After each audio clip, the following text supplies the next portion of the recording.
Have you ever planted a beautiful row of dill in spring, watched it grow quickly, harvested a few handfuls, and then suddenly it's gone? Instead of lush green leaves, you find tall flower stalks, seed heads, and plants that seem finished long before summer is over. If that sounds familiar, don't worry, you are definitely not alone. Many gardeners believe dill is simply a short-lived crop that needs to be replanted every few weeks. But here's the surprising truth: experienced gardeners often enjoy fresh dill from late spring until the first autumn frost without constantly starting over. The secret isn't buying special seeds or using expensive fertilizers.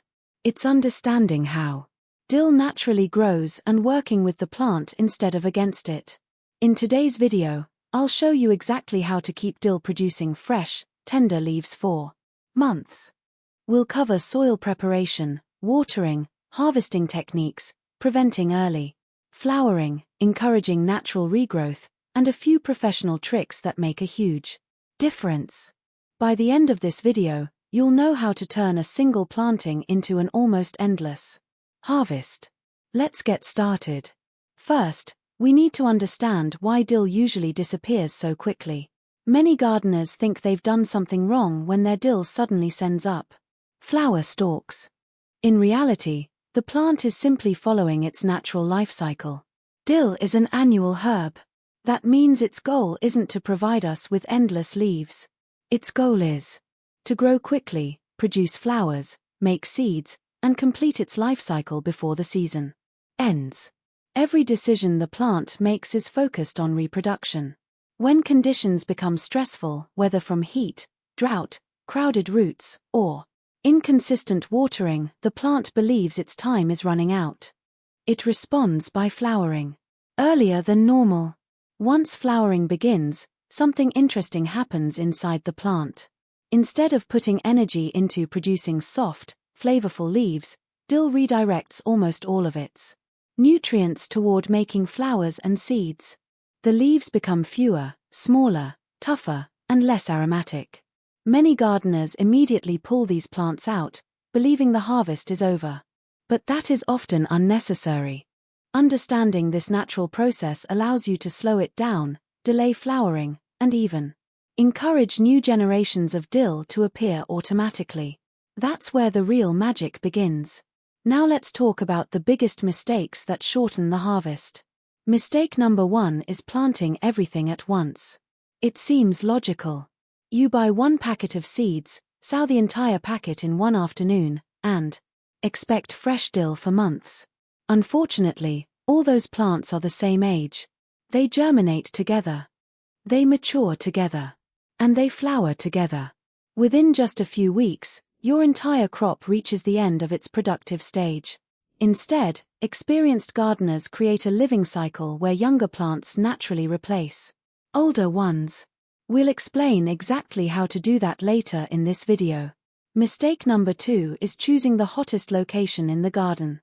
Dill loves sunshine, but excessive afternoon heat can speed up flowering dramatically. In cooler climates, full sun works beautifully. In hotter regions, however, giving dill morning sunshine and light afternoon shade can extend leaf production by several weeks. Even partial protection from intense afternoon sun reduces stress on the plants. Mistake number 3 is planting too closely. Tiny seedlings don't seem like they'll need much room. But mature dill develops surprisingly deep roots and feathery foliage. Crowded plants compete for water, nutrients, and airflow. Competition increases stress. Stress encourages bolting. Giving each plant enough space helps it stay productive much longer. Mistake number 4 is harvesting incorrectly. Many beginners snip only the outer leaves. Others cut the entire plant at ground level. Neither approach gives the best results. We'll later demonstrate the harvesting technique that keeps dill growing continuously instead of stopping production. Now let's choose the perfect location. Dill isn't particularly demanding, but a few small details make a huge difference. Choose an area receiving at least 6 hours of sunlight every day. If your summers regularly exceed 85 degrees Fahrenheit or about 29 degrees Celsius, provide gentle afternoon shade whenever possible. Good air circulation is equally important. Still air traps humidity around the foliage, encouraging fungal diseases. Avoid planting dill in low spots where water collects after rain. Standing water quickly damages roots. Likewise, avoid extremely windy locations. Although dill looks delicate, its hollow stems become surprisingly tall. Strong winds can bend or snap mature plants before you've had the chance to harvest them. Next comes soil preparation. Fortunately, dill isn't picky. However, loose, well-drained soil produces noticeably healthier plants. Work compost into the top 6 to 8 inches of soil before planting. Compost improves drainage in heavy clay while helping sandy soil retain moisture. This creates a much more stable growing environment. Aim for soil that feels crumbly rather than compacted. Roots spread more easily through loose soil. Healthy roots mean healthier leaves. Avoid adding large amounts of high nitrogen fertilizer before planting. While nitrogen encourages leafy growth, too much creates weak, floppy plants that become more susceptible to disease and wind damage. Balanced soil produces stronger, more flavorful dill. Now it's time to sow the seeds correctly. Unlike many herbs, dill dislikes transplanting. Its long taproot develops quickly. Disturbing that taproot often slows growth or causes plants to bolt sooner. For this reason, direct sowing is almost always the best method. Plant seeds about 1/4 inch deep. Cover them lightly with fine soil. Water gently so the seeds remain in place. Under normal spring temperatures, germination usually occurs within 1 to 2 weeks. Once seedlings reach a few inches tall, thin them so each plant has enough room to develop. It may feel wasteful to remove seedlings, but overcrowding causes far bigger problems later. Those extra inches of spacing often translate into weeks of additional harvest. Here's another trick experienced gardeners use. Instead of planting one long row, sow several smaller patches a few feet apart. This improves airflow, makes harvesting easier, and reduces the spread of pests or disease. Most importantly, it creates opportunities for self-seeding later in the season, a key secret we'll explore in the next part of this guide. Now that your dill has successfully germinated and established strong roots, the next challenge begins, keeping it lush, tender, and producing fresh leaves week after week. Instead of rushing into flowers. Fortunately, the techniques are surprisingly simple once you understand how the plant responds to water, nutrients, and harvesting. Dill doesn't like extremes. Soil that stays soggy can cause root problems, while dry soil puts the plant under stress. When dill becomes stressed, it reacts by producing flower stalks much earlier. Instead of watering lightly every day, water deeply whenever the top inch of soil begins to dry. Deep watering encourages roots to grow farther into the soil, making plants more resilient during hot weather.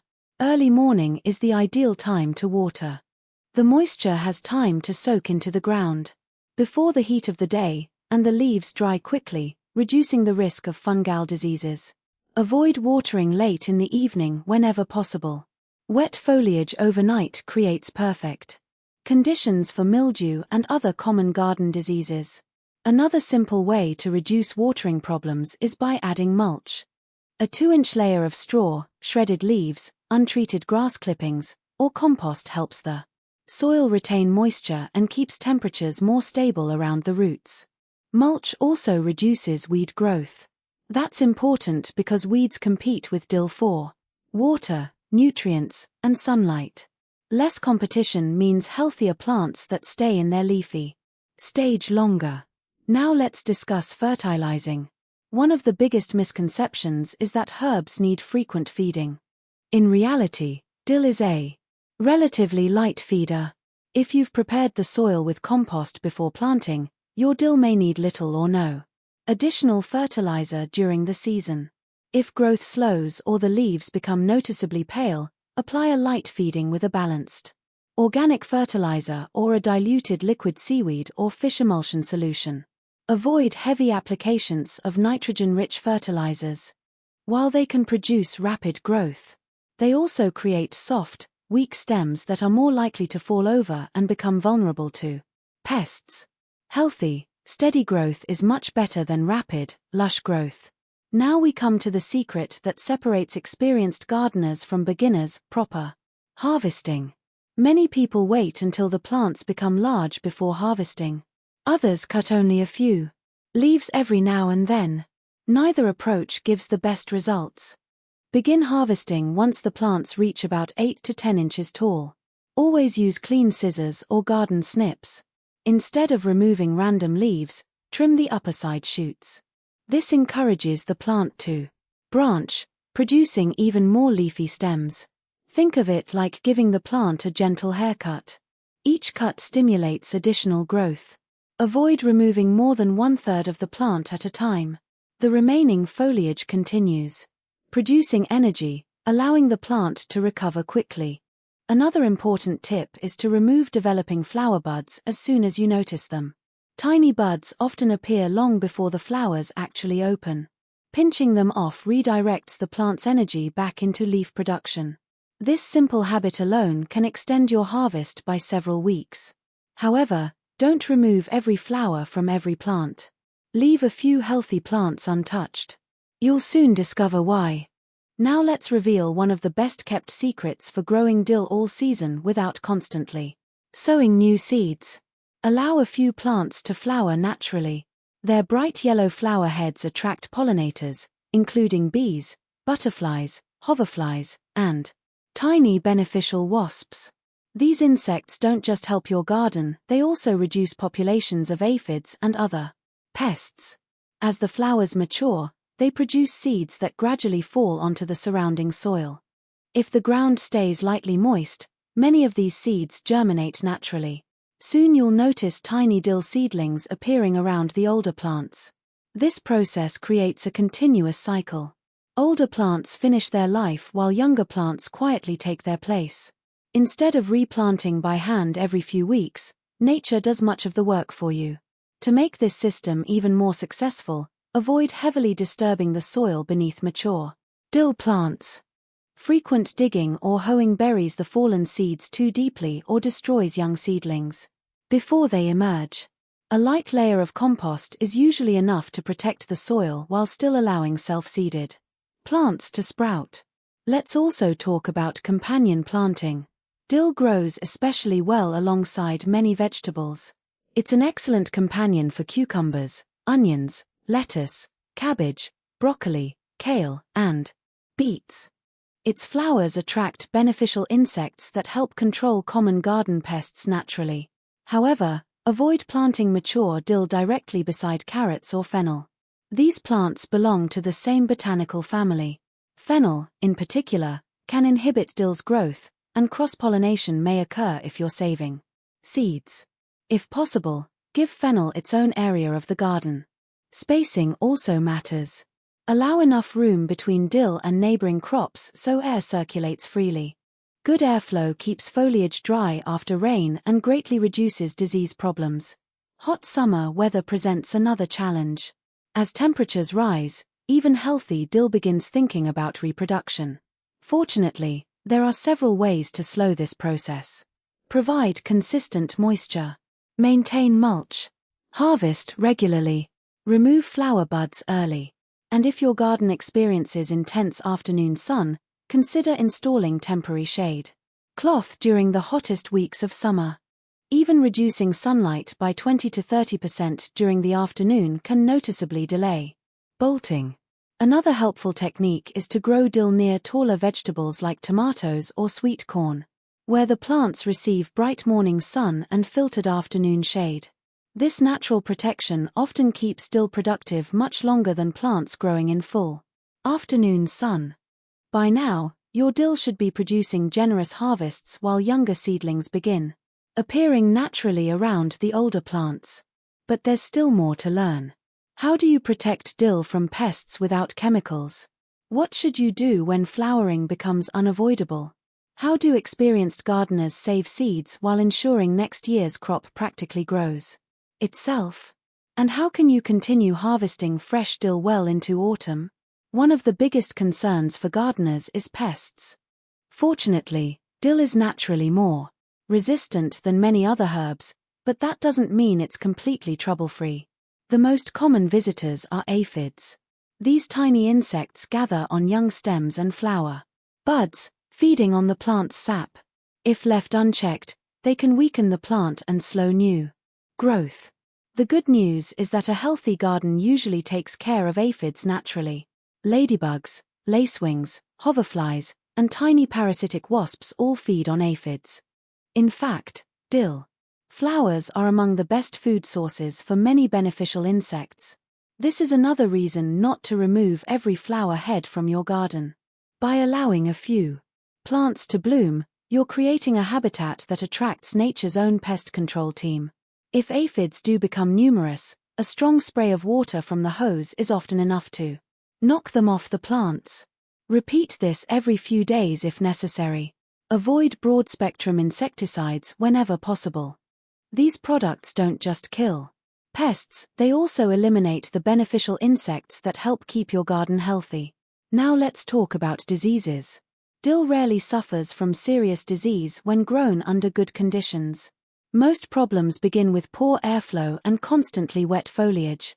If you notice powdery mildew, remove the affected leaves and improve air circulation by thinning crowded plants. Water the soil rather than spraying the leaves, especially later in the day. Healthy spacing, regular harvesting, and proper watering prevent the vast majority of disease problems before they ever begin. Now let's discuss what happens when your dill eventually flowers. Many gardeners think flowering means the season is over. Actually, it's just the beginning of another stage. Those bright yellow umbrella-shaped flower clusters will gradually turn into green seed heads. Over time, the seeds become larger and change from green to light brown. If you enjoy cooking, this is excellent news. Fresh dill seeds have a warm, slightly citrus-like flavor that's perfect for homemade pickles, bread, soups, roasted vegetables, and spice blends. If you prefer to save seeds for next year, allow the seed heads to dry naturally on the plant until they become tan or light brown. Choose a dry morning after the dew has evaporated. Cut the seed heads with several inches of stem attached.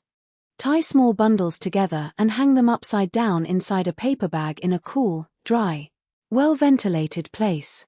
Within a couple of weeks, the seeds will dry completely and fall into the bag. Store them in airtight glass jars or paper envelopes in a cool, dark location. Properly stored dill seeds often remain viable for several years. But remember the secret we've discussed throughout this video: you don't necessarily need to collect every seed. Leave a few mature seed heads in the garden. As they dry, the seeds naturally scatter onto the soil below. If you avoid disturbing the area too much, many of those seeds will germinate on their own after rainfall or irrigation. Next spring, you may be pleasantly surprised to find healthy young dill seedlings appearing exactly where last year's plants grew. It's one of the easiest forms of self-sowing in the vegetable garden. Now let's look at extending your harvest into autumn. As temperatures begin cooling after the hottest part of summer, dill often experiences a second burst of leafy growth. The cooler nights reduce stress, allowing plants to focus on producing foliage again. Continue watering consistently if rainfall is limited. Remove any damaged or yellow leaves. Keep harvesting regularly. Even small harvests encourage the plant to keep producing fresh side shoots. If an early frost is forecast, don't panic. Light frosts often have little effect on established dill. However, if a hard freeze is expected, harvest as much fresh dill as possible beforehand. Fortunately, dill preserves exceptionally well. You can freeze whole sprigs, chop the leaves into freezer containers, or freeze chopped dill with water or olive oil in ice cube trays. These cubes are perfect for adding fresh herb flavor to soups, sauces, stews, and roasted vegetables throughout winter. Drying is another option, although frozen dill usually retains more of its fresh aroma and vibrant flavor. Before we finish, let's quickly review the key principles that make continuous dill harvests possible. Start with healthy, loose, well-drained soil enriched with compost. Direct sow the seeds instead of transplanting. Give plants enough space to develop strong roots and good airflow. Water deeply rather than frequently. Apply mulch to keep soil cool and evenly moist. Harvest regularly by trimming the upper shoots. Pinch off flower buds on plants you're growing for leaves. Allow a few plants to bloom so they attract pollinators and produce seeds. Let nature handle much of the reseeding process. Protect beneficial insects. Avoid unnecessary chemicals. And finally, remember that every garden is different. Weather, soil type, rainfall, and sunlight all influence how quickly dill grows. Pay attention to your plants. They'll tell you what they need. With just a little observation and a few simple techniques, you'll soon enjoy fresh, fragrant dill. 4 months without the constant work of replanting. Instead of watching your herb patch disappear after a few weeks, you'll create a living cycle, where one generation naturally replaces the next. That's exactly how many experienced gardeners keep their kitchens supplied with fresh dill. From spring until autumn. If you found these tips helpful, give this video a thumbs up and share it with another gardener who loves growing fresh herbs. Subscribe to the channel and turn on notifications so you never miss our latest gardening guides, practical growing tips, and simple techniques that help you harvest more from every square foot of your garden. Thank you so much for watching, and as always, happy gardening. We'll see you in the next video.